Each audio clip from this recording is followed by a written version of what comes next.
nakakaloka! TT in the morning! Titi? Ang aga-aga ha. May hindi maamin? Ilabas mo na yan sa akin. Ititi in the morning mo na yan. Tell Toby in the morning! TT Tell Toby in the morning!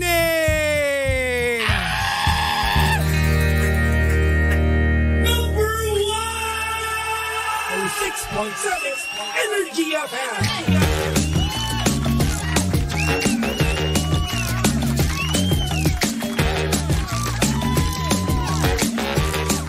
Same, pero iba. We are number 1, 06.7 Energy FM Pangga. Huwag mo sabihing radyo, sabihin mo.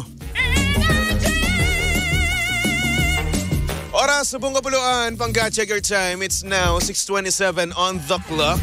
Good morning, Luzon, Visayas at Mindanao, Metro and Mega Manila. Yan at syempre good morning din sa mga Pangga natin kasalukuyang kumakain ng breakfast. Uy, hello! At syempre naman, dapat after nating kumain, lalong-lalo na kapag ikaw ay napadami na naman ang kain mo, dapat fina-flash out natin yan. Yes, dapat natutunawan tayo agad. Kaya naman ikaw ay mag-take na ng MX3 tea with pandan. Ayan, ang MX3 tea ay gawa sa dahon ng mangosteen na hinaluan ng pandan para mas refreshing sa panlasa. Ayan. At alam nyo rin ba na ito ay nakakatipid dahil ang isang sachet ng MX3 tea ay good for 1 liter of water. It's either hot or cold. Kayo na ang bahala dyan. Maaari nyo rin itong dagdagan ng lemon or honey for added flavor para naman mas ma-enjoy pa ng buong pamilya. Kasi nga naman ang tea ay makakatulong para ma-detoxify o malinis ang ating katawan from any toxins, okay?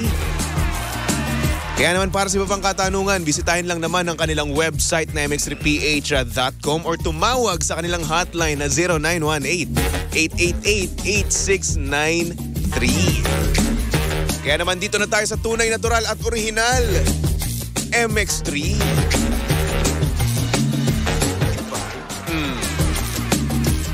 Hello din sa mga Pangga natin dyan, Good morning sa mga Pangga nating mahaba na ang buhok. Oo. Grabe, haba na ng buhok ko. Kaso tinatamad pa ako magpagupit. Sa bukod sa tinatamad ako, wala ring bagets. Budget, para madaling mapakinggan, Walang budget, par. Petsa de Peligro is real. Kaya naman kaway-kaway sa mga Pangga natin dyan, Petsa de Peligro. Good morning. Nasaktong-sakto na lang talaga, sa pamasahe nila mismo ang kanilang pera. Good morning, di ba? Kaya naman shoutout sa mga Pangga natin dyan nagko-commute. Uy! Hello! Kamusta? Kasya pa ba? Pero minsan, nakakainis, kapag saktong-sakto lang yung pamasahe mo sa bus pero biglang umuulan. 'Di ba? Biglang umuulan kasi kapag umuulan, 'di ba, mahirap nga naman, Tapos it's either magtitiis ka, pagtsatsaga kang mabasa or hindi naman kaya mabasa yung paa mo, or magpayong, or ikaw ay mag-grab. 'Di ba? Private car. Social naka-grab. So ngayon, since ikaw nga yung tagtipid, yung extra mo ay mapupunta pa sa pamasahe mo. Di ba? Imbis na may pang-lunch, ay naku, wala na. Napunta na sa pamasahe. Kaya naman shoutout sa mga Pangga natin dyang gipet, Oo, naku, kakayanin pa rin natin yan, Kailan ba susunod na sahod nyo? Ang susunod na sahod ng iba dyan, yung tipong sumasahod ng 15 at katapusan, Next Wednesday pa, di ba? Pero ngunit sa balat na puwat, yung mga sumasahod naman ng Agis at A25, ay nako, next week sasahod ka na. Kaya pa ba? Kaya pa bang umabot hanggang next Thursday? O hindi na? Ako kasi hindi na Kaya naman, shoutout sa mga kapwa ko dyan tagtipid ngayon, At lagi natin tatandaan, ang taong gipet sa delata kumakapit. That's me. Ay nako. Anyway, saktong oras natin yan mga pangga. 6:31 on the clock. At syempre, kasama nyo pa rin at yalandian ng hot baby boy ng radyo. Of course, walang iba kung hindi si Baby Toby. At syempre, pangga, si Baby Toby ay live na live ngayon sa Energy FM Facebook page. Kaya naman, kung gusto mo makita ang itsura ni Baby Toby ngayong Thursday morning, no? Eddie go, pumunta ka sa Facebook page ng Energy FM, okay? Alright. Diba? Tapos i-share mo na rin naman, no? Ang hindi mag-share, no? Kukultuhin. Charot. Isinusumpa ko sa 10 kulto ni Sheena, hindi na kayo magkakajowa. Oo. Di kayo magiging crush ng crush nyo, okay?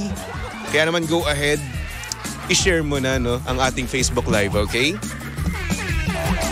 Matakot ka, totoo yun. Anyway, good morning sa mga pangga natin sa comment section. Hello kay Mami Yoli Ruiz, kay Rowena, kay Mesil. Sabi niya, good morning Baby Toby. Hello din kay Joshua Lance Jimenez, no? Sabi niya, hello Boss Toby, pa-shoutout po. Etong si Joshua, no? Ito yung intern namin na parang empleyado na eh. Oo eh. Parang hindi ka nasanay, no? Parang hindi ka nasanay na parang wala siya sa isang araw mo. Langya ka, Joshua. Ililibre mo ako, ha? Ililibre mo ako pagkatapos mo dito sa, sa Energy FM, ha?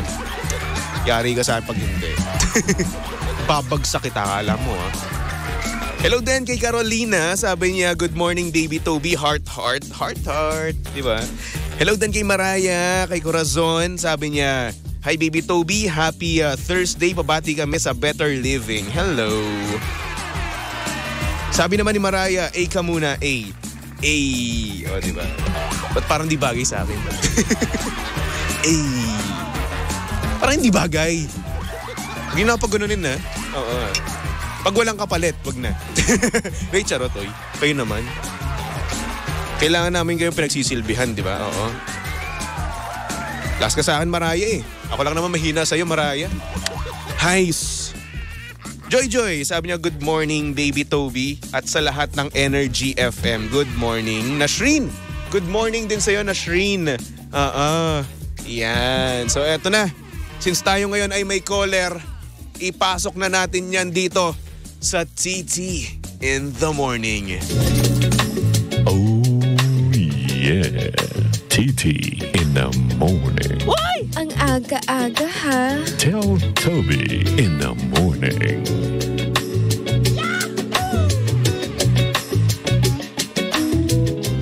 So, yun na nga. May tumawag sa atin. Oo. Kaya naman pasok na natin yan. Hello? Hello, Baby Toby. Hello? Good morning. Hello? Naririnig mo ba ako? Hello? Opo, rinig kita. Kumusta ka naman? Rinig mo ba ako? Oo, naririnig kita. Malakas? Oh, malakas. ba? Napakalakas. Napaka-sweet pa ng boses mo. Oh, thank you. Kumusta ka Ikaw naman? din. How are you? Kamusta? Ang gising. Ako una eh. Kumusta ka? Oo nga pala. Maayos. A day off today. A day off. Oo. So ano gagawin mo ngayon? Today, very productive. Kahit day off, productive pa rin. Anong ginawa mo? Minsan general cleaning. Ay, wow. General cleaning, laundry, doing my laundries, cleaning my house, those stuff, ganun. Sana all masipag. So ngayon, ano ba pangalan mo ulit? Joy. Joy. Uy, nag-comment ka nga pala. Joy, kamusta ka na? Ha? May jowa ka na ba? May jowa ka na? Sabi ko sa'yo, wala mo ng love life. Wala mo na. Focus mo na tayo. Kailan? Kailan pa? 10 years happy single mom. Single mom, oo. Anak-anak muna. Pero kung gusto mo, no, meron ka kilalang single dito. Tago na lang natin sa pangalang Roland. Si Roland. Hi, Roland. Tago na lang natin sa pangalang Roland. Si Roland ay napakabuting tao. Napakabait, oo.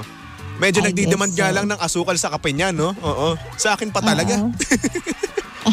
Mababait ang Roland kasi may classmate ako nung elementary Roland din. Mabait siya. So naniniwala ka, lahat ng Roland mababait? Siguro mabait din yung Roland ninyo dahil yung aking classmate na Roland. Mabait siya, tsaka napakatalino sa math. Tamang matalino si Boss Roland. At eto pinagmamalaki ko siya dahil siya ay Dax. Dakila. Dakila. Okay? O bakit? Ano ba bang Dax na alam mo? Hindi kasi pag sinasabi naming Dax, yung the way mag-walk. Dax. Dakila kasi. Yun kasi ibig ko sabihin, ikaw naman. Dakilang tao. Dakilang empleyado. Dakilang mamamayan. Ganon si Roland. Very good, very good. Bihira ang magkaroon ng staff na ganyan. Oo. Boss Roland buhat na buhat yung bangko mo dito. Libre mo ako ha. Kamusta ka naman, baby Toby? Ayun, same pero iba. Single pa rin. Naging patron saint na ako ng mga single. At ano pa ba? Lagi na nilang pinapamukha sa akin na single pa rin ako. Oo. Ayun, ganun pa rin. Bata ka pa. Ang gwapo mo naman. Uy, hindi. 69 na ako. Ha? 69 years old na ako. Lucky yun kung 69 ka tapos ganyan yung mukha mo, baby face. Well, ganun talaga. Oo. Nagmana ako sa nanay ko eh. Nanay ko kasi baby face pa eh. Nanay ko ang edad niya 150 years old na. Maganda magpalahi sa inyo kung ganyan. Well, tama ka dyan, di ba? So ngayon, kung iisipin mo, pag nagpalahi sa akin, okay na okay ba? Tama ba? Ay, sadya. Sabi mo, 69 ka tapos ganyan ka bata ang mukha. Talagang dapat magpalahi sa mga ganyang lahi. Ano ba? Kaso yun nga wala nga gusto magpalahi sa akin eh. So paano gagawin natin dyan? Kasi pag may gusto ka, baka naman makulit ka. Uy, anong makulit? Hindi Uy, ako makulit. Tahimik po ako, behave po ako. Alam mo ba, kapag ako nasa personal, napakatahimik ko lang. Oo, hindi ako nagsasalita. Ganun, behave. Oo, alam mo ba ang babae, gusto nila yung parang tahimik. Alam mo yung very reserve. Alam mo yung reserve yung, how will I explain? Yung reserve yung hindi ka naman sobrang tahimik pero masyado kang mapangmasid. Ayun. Ayan, that's me. Yun. That's me. Kaso nga lang, walang nakakita. Di ba? Hindi, dadating din yung tamang babae para sa'yo. At alam kong maganda rin at sexy katulad mo. Katulad mo, ganun. Maganda, ako talagang sexy ako. Yun! Siyempre, you have to live up your Siyempre naman, dapat ikaw mismo ang bubuhat sa sarili mo. Kung sa iba, palagi ka nilang hinuhusgahan. Ikaw hindi, baguhin mo. Sadya. Kasi wala naman kasi talagang pangit. Kasi confidence will make you beautiful. Iyon ang sinasabi ko sa'yo. Oo. Tama ka dyan, Joy. Wala yan sa liit ng baywang.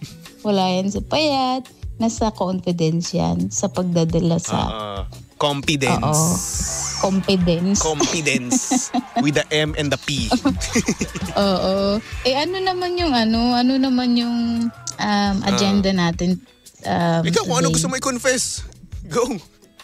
Well, that's TT. Hindi, wala naman ako i-confess. There's nothing to confess. Anak ka ng tokwa naman. Siguro behave ako behave. Wala ka ba nakaka-date ngayon? Kung sa manliligaw, marami talagang nanliligaw. Ay wow, haba ng hair. Daming nanliligaw. Talaga, haba ng bigat nga pakibuhat. Haba ng hair. Kamusta naman mga nanliligaw sa'yo? Hindi, talagang diretso ako Talagang pag sinasabing I like you, sabi ko, talagang just friends, ganon. Just friends lang. Hindi ko kasi kayang ipagsabay, baby Toby, yung love at saka yung responsibilities. Bilang mom at saka bilang anak. So, bakit yun? So, hindi ka ngayon nakakipag-date talaga? Ganon.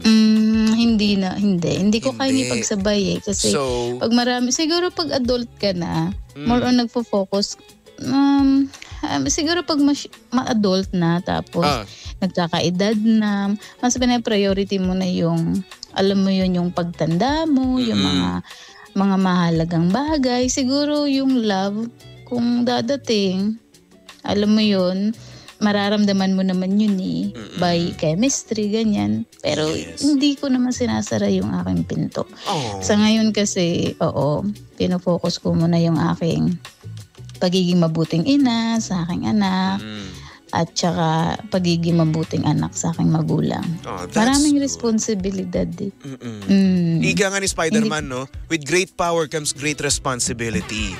Yes, it's very true. So yung anak mo, ilan taon na ba anak mo?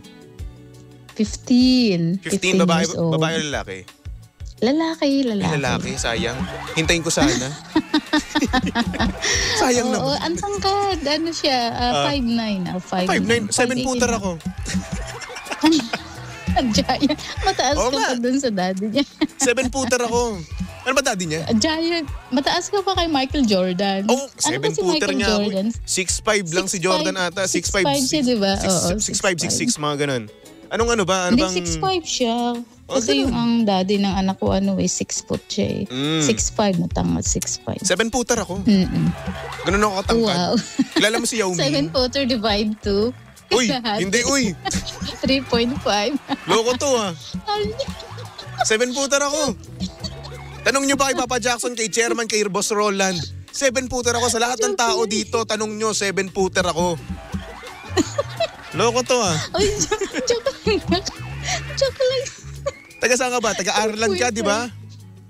Pag gusto mo pumunta ako ng Ireland, sa bunutan lang kita. Ay, nagbibiro lang ako. 3.5? Nagbibiro lang. 3.7 kasi. Ano ako, 7 years old?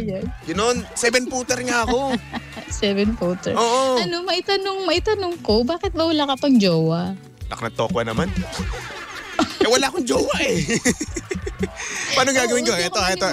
Okay, ganito ha. Sabihin na, sige, nagtanong ka, bakit wala akong jowa? Kasi una sa lahat, wala akong nakakausap. Okay? Pangalawa, wala akong nakaka-chat. Pangatlo, walang, alam nyo na, yung crush ko hindi nagkakagusto sa akin, di ba? Tapos pag may nagkakagusto naman sa akin, ako naman yung ayaw. So, ganun.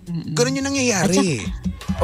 So, kaya wala akong jowa. Tapos, kapag nagkakaroon pa ako ng ka-talking stage, no, wala din.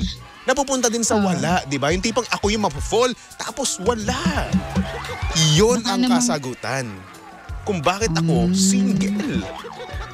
Baka naman kasi masyado kang perfectionist. Hindi naman sa ganon. When it comes physical. Hindi sa ganon. Walang perfectionist.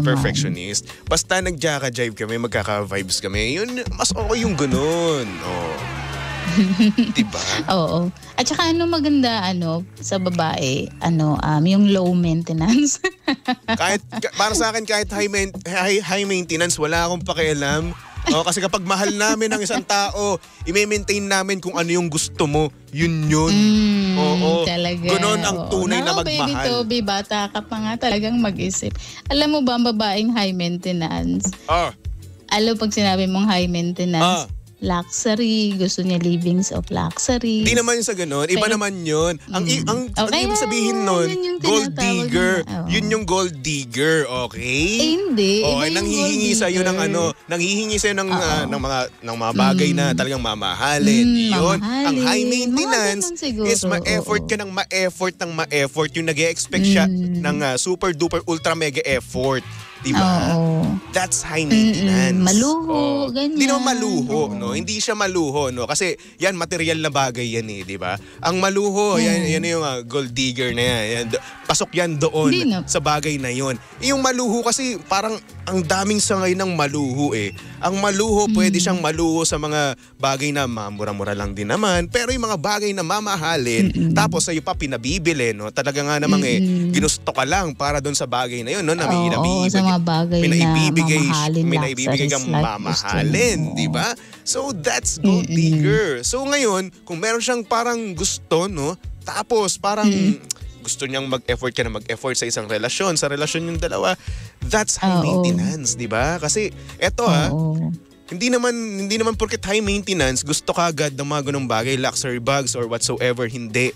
Minsan sa kanila, hindi yun ganon, hindi ganon. Iba yung sinasabi mo. Ang high maintenance, no, basta minamahal ka lang ng lubos-lubusan, nag-e-effort sa'yo ng sobra-sobra, At yun lang yung dinidemand niya. Okay? Hindi negative ang pagiging high maintenance sa sinasabi mo. Yung sinasabi mo siguro, oo, that's negative, no? Pero etong sinasabi kong high maintenance, no, that's not negative. It's just gusto niya lang talagang ma-effort na lalaki, ganun. At gusto niya lang nung babae na yun na ipamukha sa kanya na mahal namin sila, ganun. So, ibig sabihin, pag mahal na mahal mo, ibibigay mo lahat. Siyempre, nagmamahal ka eh. Ganyan. O pag nagmahal ka ba, dapat mag-aano ka? Hindi naman sa material na bagay. Hindi lang material na bagay, okay. no? Pati effort, Oras, time. Yan. Oo. Ay, siyempre. Lalong-lalo na yung time talaga. Importante yan. Ganun yun. Oo. At saka ang pinagkaiba kasi ng high maintenance ng babae, high maintenance and versus sa low maintenance. Pag low maintenance kasi usually yung mga babae hindi sila mahilig mag-makeup, hindi sila mahilig mag-travel. Pwede lang sila kung ano yung mayroon sila, happy na sila. Pero pag high maintenance kasi sila yung gusto nila yung mga luxuries, mga signatures, mga ganon. Di ba yan sinasabi mong gano'n? Ibang high maintenance yan sinasabi mo. Hindi yan high maintenance, okay? Na sinasabi ko. Maliwanag? Okay. Explain ako ng explain dito kanina. Ang haba-haba nun. Di mo naintindihan? Hindi naman. Kasi when you define high maintenance, you can Google it if you want to. Kaya nga maintenance ibig sabihin ng high maintenance? I-maintain mo yung effort mo. We're not talking about yung oras. I'm talking about things, materials, ganun. Hindi tayo magkakasundo. Hindi nga tayo ata nagkakaintindihan, baby Toby. Hindi sinasabi ko sa'yo about attitude. Yun nga, attitude niya. I-maintain mo yung attitude. Oo. Pag gusto mo ng babaeng, makikita mo kasi sila pag high maintenance sa babae, tsaka low maintenance sila kasi hindi sila maluho, hindi sila mapanghingi. Ganon. Hindi mo sila makikita ang nagme-makeup, masyadong nag-aayos, ganyan. Pero nandun yung confidence nila. Pero hindi sila yung gusto ko to kasi gusto ko maging maganda. Kaya I have to put makeup on kasi kailangan maganda yung makeup ko. So they called it high maintenance. If you are not sure, hindi ka sure sa sinasabi ko, you can define high maintenance and Google. Si Google na mag-explain. Hindi na, ayoko na. Sa'yo. Tamad na ako. Tinamad ka na.